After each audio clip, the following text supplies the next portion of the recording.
United States and Dean of the African Diplomatic Corps. The departed were distinguished diplomats. I kindly request that we be upstanding and observe a moment of silence in their honor.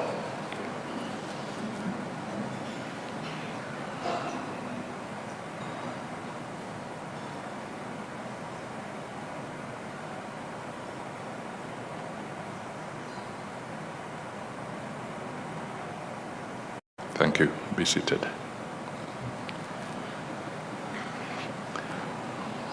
So now let me go straight into foreign policy issues.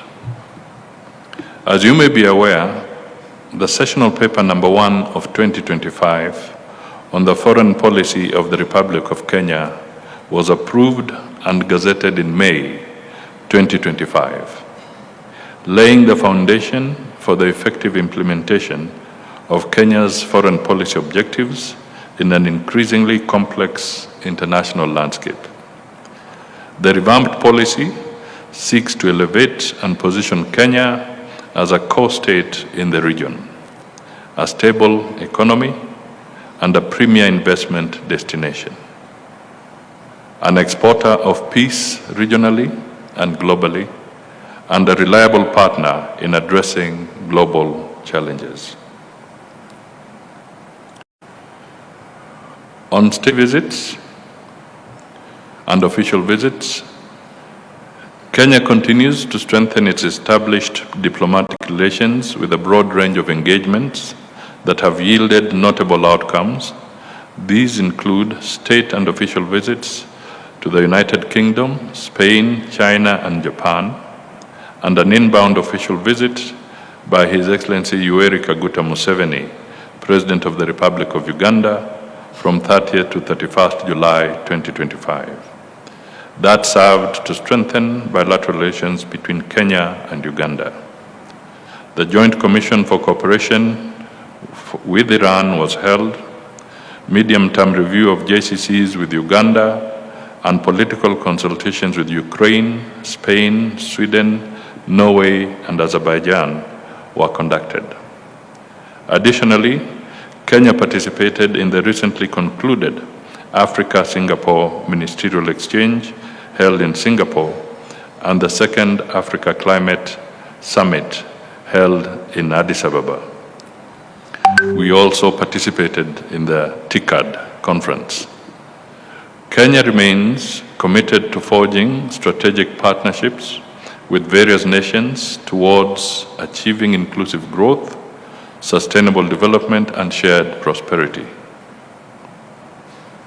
Your Excellencies, very briefly, on the economy, Kenya has and continues to pursue economic cooperation with various countries as part of the government's National Development Agenda under Vision 2030 and the bottom-up Economic Transformative Agenda, BETTER.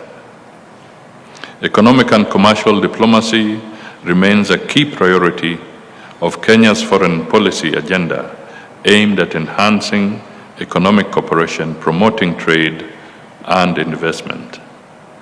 And Kenya remains committed to strengthening regional and global economic cooperation anchored on frameworks and partnerships geared towards achieving sustainable development and inclusive growth. At this juncture, let me point out that the government of Kenya, through the National Treasury, will be engaging with the IMF so that we can work towards a new program. That is usually very critical in giving a very clear signal on the direction that the country intends to take on matters of the economy. Equally, we continue to engage with our development partners and other relevant bodies so that we can eliminate Kenya's sitting on the grey listing of the FATF. So this is something that we are working on. Let me talk a little on our national democratic credentials.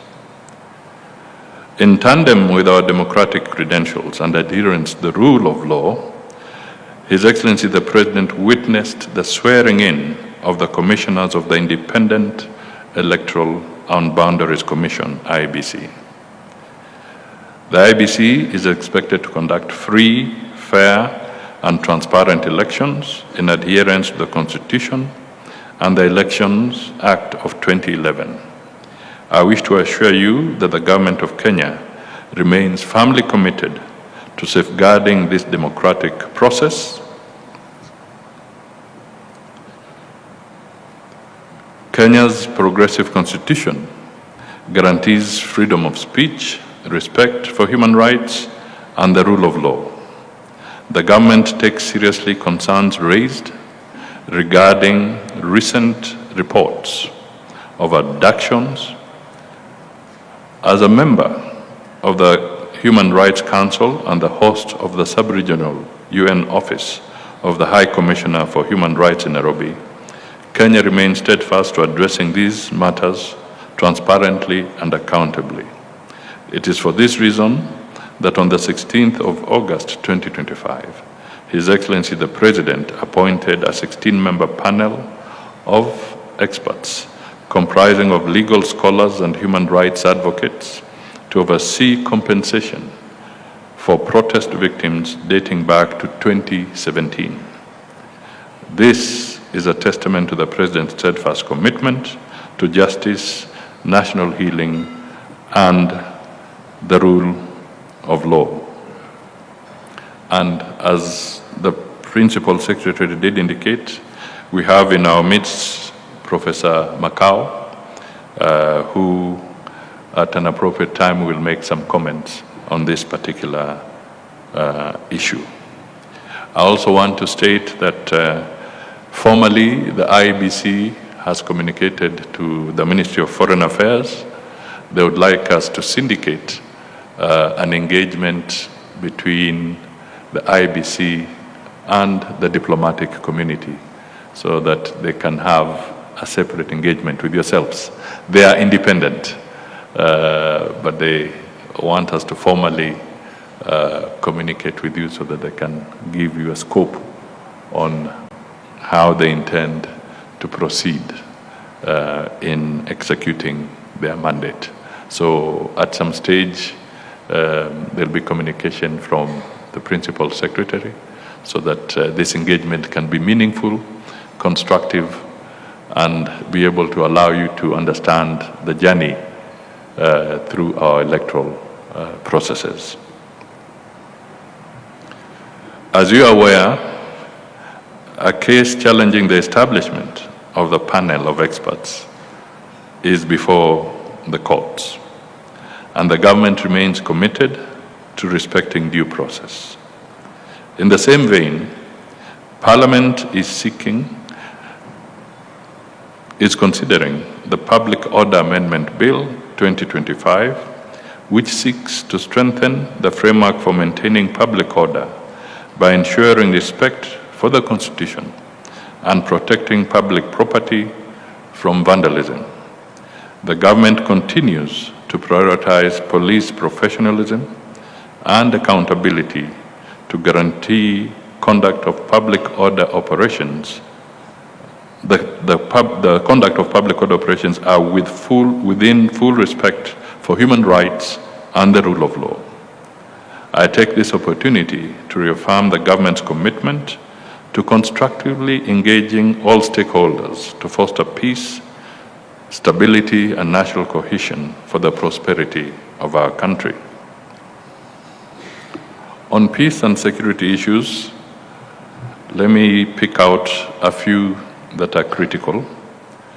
Kenya's participation in the African Union Support and Stabilization Mission in Somalia, AWSOME, underscores its commitment towards the pursuit of lasting peace in Somalia, while at the same time responding to cross-border threats posed by Al-Shabaab elements.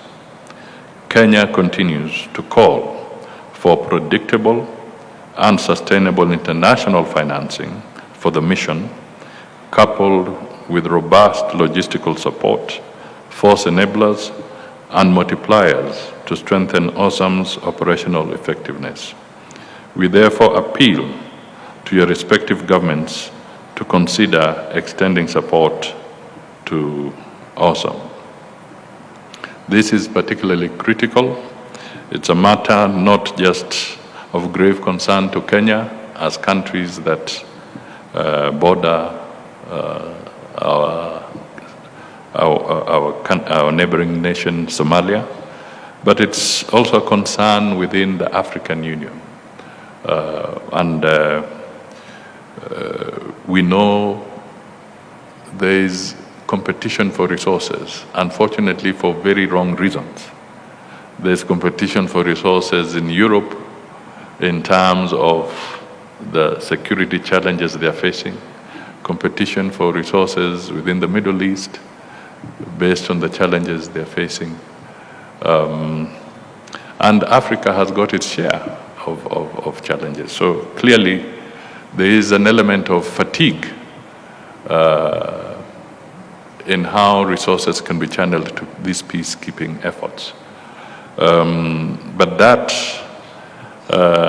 does not mean that we should not raise the alarm as a continent. We believe that this institution is so important because Somalia has come from very far, and we would like really, if we can as a collective, help them cross the final tide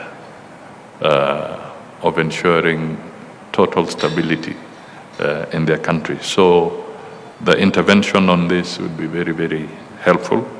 I must say that one of the key recommendations in the TICAD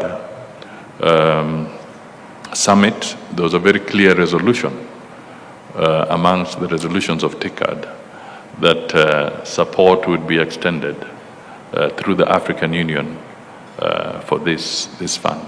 And I would like to call on other friendly nations to make commitments that can help us navigate this area. In the pursuit of peace, security and stability in the eastern region of the Democratic Republic of Congo, His Excellency President William Ruto and President Emerson Mnangagwa of Zimbabwe co-chaired a high-level meeting of the EAC SADC initiative in Nairobi on 1st August 2025. The meeting endorsed the merger of the Luanda and Nairobi peace processes, and the leadership of the African Union approved the panel of facilitators' terms of reference, mediation design, and a joint resource mobilization strategy. Lasting peace in Eastern DRC requires a long-term, multifaceted strategy that integrates security, governance, and economic revitalization, and social cohesion while safeguarding human rights. Kenya hosted members of the high-level panel for the review of AU's governance, peace and security frameworks from 1st to 5th September 2025, a reform process chaired by President Ruto. This initiative aligns with Kenya's foreign policy principle of Pan-Africanism and underscores the country's unwavering commitment towards strengthening the African Union. Kenya firmly believes in an African Union endowed with robust mechanisms to effectively address peace, security, and governance challenges, particularly at a time when the global order faces unprecedented strain and collective action is at its lowest. Kenya has and continues to champion for peaceful means and dialogue towards resolution of conflicts. Kenya therefore endorses the declaration for implementation of the two-state solution conference held in July 2025 in New York. The declaration emphasized the need for collective actions towards finding a lasting, peaceful solution. Let me talk briefly around Haiti. Since the deployment of the Kenya-led multinational security support mission in Haiti, notable gains have been achieved despite the challenges faced, including the loss of lives of our security personnel. More recently, we lost an officer by the name Mutuku. They were involved in an accident in Haiti. The United Nations Security Council is expected to consider the United Nations Secretary General's February 2025 recommendations, which propose, among others, enhanced logistical and operational support to the mission through the creation of a UN support office in Haiti and the transition of the MSS mission to a gang suppression force. A decision is expected during the renewal of the mission's mandate, which is set to expire on 2nd October 2025. That is just about 2.5 weeks from today. The MSSM mission presents a critical and time-bound opportunity to reverse Haiti's worsening security situation and lay the foundation for a return to democratic governance. The sustained commitment and solidarity of international partners is essential to enable the mission fulfill its mandate. Kenya remains fully committed to the mission's success and continues to appeal for adequate and predictable financial resources, equipment, and logistical support from the international community. If I may just pause a little, this is 1 year since. Exactly in September last year, President Ruto actually flew to Haiti on his way to the UN General Assembly meetings. So 1 year today, the timelines were well defined in this framework. There have been challenges. Commitments have been honored in certain circumstances, and others have not been honored.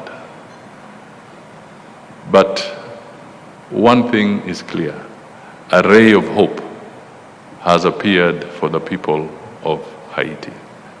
Schools have reopened in some circumstances. Critical infrastructure are operational. The port, the airport, some of the medical institutions are functioning. I also had a chance to go to the Dominican Republic, which has been very supportive in providing medevac facilities for the Kenyan police there.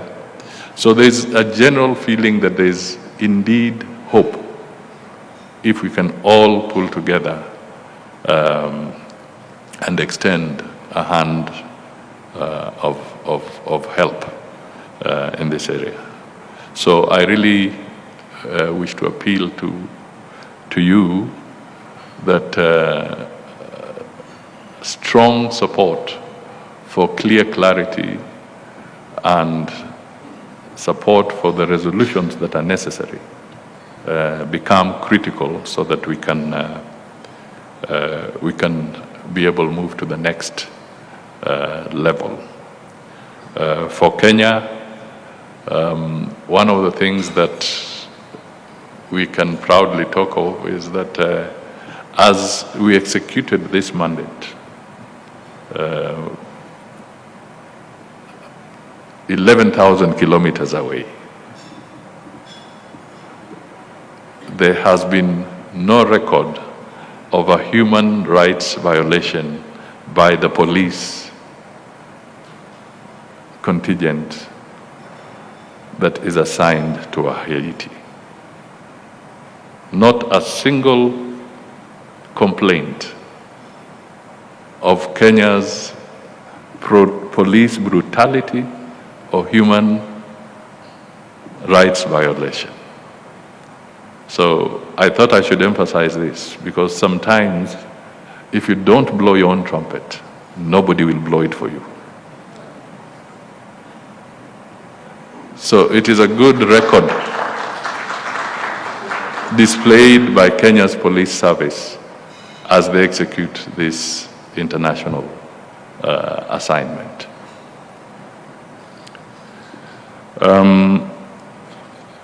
Your Excellencies, more than ever before, the global turbulence calls for intensified regional integration and an increased commitment to multilateralism and collective action in addressing cross-cutting challenges, including persistent threats to peace and security, the triple planetary crisis, and humanitarian crisis, among others. Kenya remains firmly committed to international law, established norms, and the rules-based multilateral order. While this system is not without its shortcomings, it endures as a vital framework for global cooperation. Kenya will therefore continue to consistently and resolutely champion for the multilateral reform agenda. Your Excellencies, the 80th session of the United Nations General Assembly is fast approaching. This year's theme, Better Together, 80 years and more for peace, development, and human rights, is both timely and significant as it affirms the enduring relevance of the United Nations in advancing the collective aspirations of peace, security, stability, and humanity. At a time of increased global complexities, this theme serves as a reminder that our strength lies in our unity, cooperation, and shared responsibility. This theme resonates with Kenya's priorities of promoting peace and conflict resolutions, advancing climate action and resilience, as well as fostering equitable and inclusive development. Kenya aligns itself with this vision and underscores the importance of revitalizing multilateralism as the foundation for building a more peaceful, just, and inclusive international order. In furtherance of the multilateral reform agenda, Kenya's participation at the 4th International Conference on Financing for Development in Seville, led by President William Ruto, underscored the need for urgent reforms in the international financial architecture, domestic resource mobilization, practical tax cooperation, and long-term affordable capital, while reaffirming commitment to multilateral consensus-driven solutions that respect national ownership.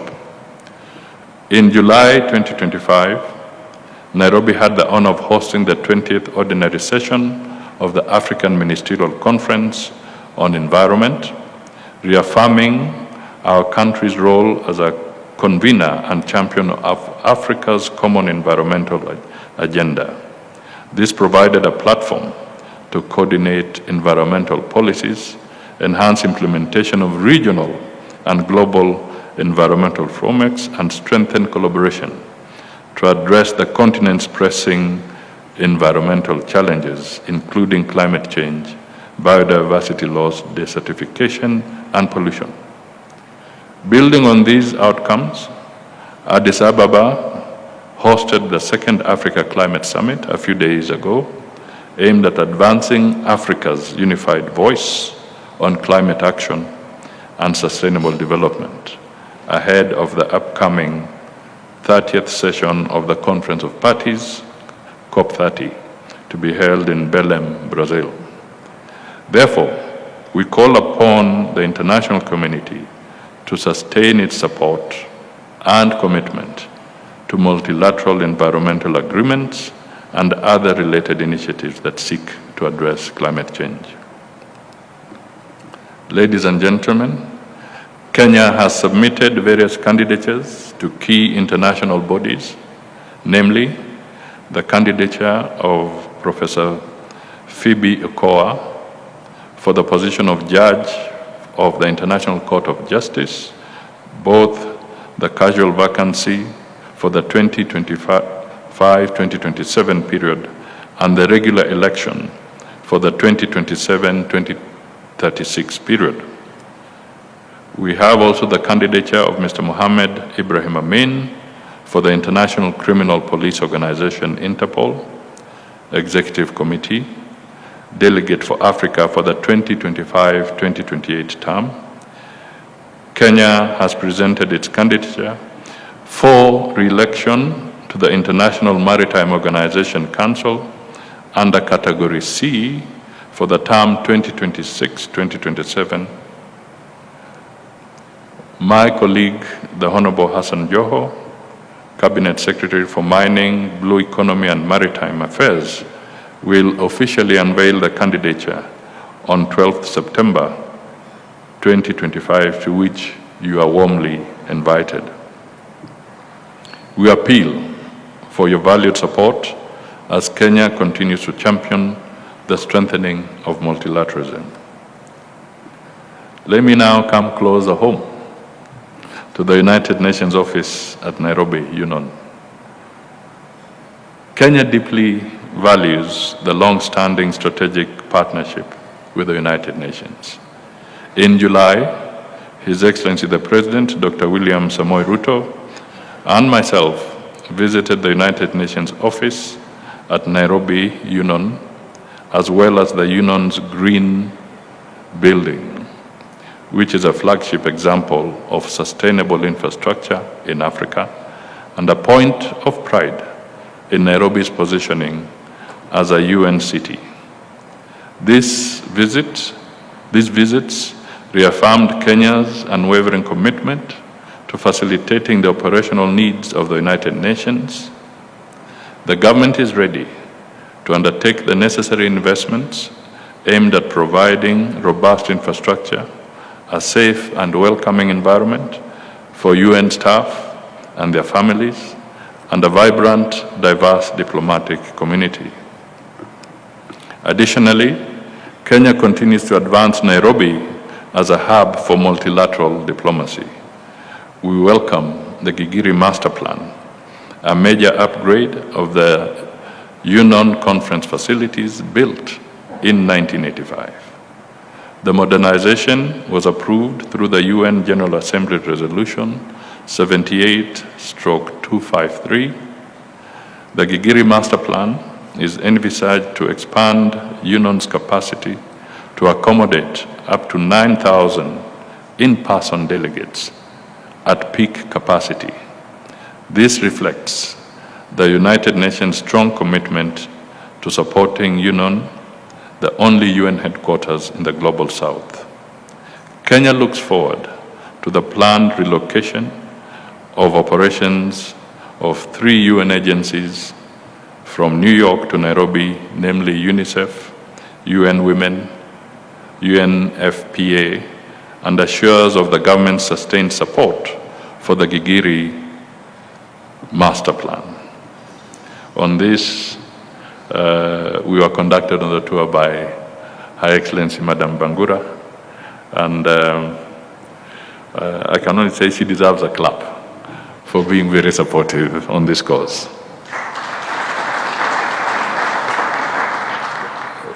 Further, to ensure the smooth working of international organizations in Kenya, we have embarked on the review of the Privileges and Immunities Act. This review is aimed at streamlining the process of hosting international and intergovernmental organizations in Kenya, incorporating measures for supporting and monitoring of their activities, as well as standardization of privileges and immunities for personnel of these international organizations and persons attending international conferences. This review process is set to undergo public participation, and we shall be coming to you, the Diplomatic Corps, for comments and contributions towards enriching the draft bill before enactment by the National Assembly. We really look forward to your comments on this. We would like to have the best practices incorporated and domesticated in our laws. So make sure your pens or your laptops are functional so that we can get your input to this particular proposed amendments. In line with efforts to position Nairobi as an international multilateral hub, I take this early opportunity to invite you to the following conferences and summit. 1, the 24th Summit of the COMESA Heads of State and the Government that will take place from 7th to 9th October 2025 at the Kenyatta International Convention Center, KICC Nairobi, under the theme Leveraging Digitalization to Deepen Regional Value Chains for Sustainable and Inclusive Growth. 2, the 7th session of the United Nations Environmental Assembly, UNEA, which will take place from 8th to 12th December 2025 at the United Nations Environmental Program headquarters in Nairobi, Kenya, on the theme Advancing Sustainable Solutions for a Resilient Planet. 3, the Kenya International Investment Conference to be held in March 2026. And 4th, the Africa-France Summit, jointly hosted by Kenya and France, to be held in May 2026 in Nairobi, Kenya.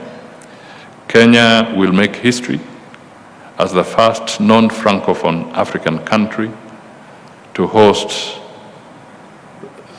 this summit since its inception in 1973. The summit is envisaged to strengthen relations and Africa's voice, especially on global economic issues of interest to Africa and France. We have also engaged in sports diplomacy. Kenya is deeply honored to have co-hosted the just concluded Africa Nations Championship CHAN 24 football matches alongside Tanzania and Uganda. The CHAN 2024 reaffirmed the spirit of Pan-Africanism and provided an important platform for fostering regional integration, celebrating African talent, and promoting youth empowerment through sports. Beyond the matches, the championship created opportunities for economic activity, strengthened cultural exchanges, and enhanced Kenya's visibility as a hub for international sporting events. Building on the lessons and successes of this tournament, Kenya stands ready to host the Africa Cup of Nations, AFCON, set to take place in 2027. Your Excellencies, let me get to my closing remarks. In conclusion, I reaffirm Kenya's unwavering commitment to multilateralism as the surest path to addressing the complex challenges of our time. Guided by our national priorities, we shall continue to forge partnerships that advance peace, security, sustainable development, and a shared prosperity. Looking ahead, Kenya stands ready to work hand in hand with all partner states in a spirit of unity and mutual respect to help build a just, inclusive, and sustainable world for the mutual benefit of present and future generations. Once again, I thank you for your attention. I look forward to our continued cooperation. Asanteni sana. God bless you all and God bless Kenya. And I'll make sure that the speech is shared in soft copy because it was fairly elaborate. I think I have earned my stay on this podium. Thank you.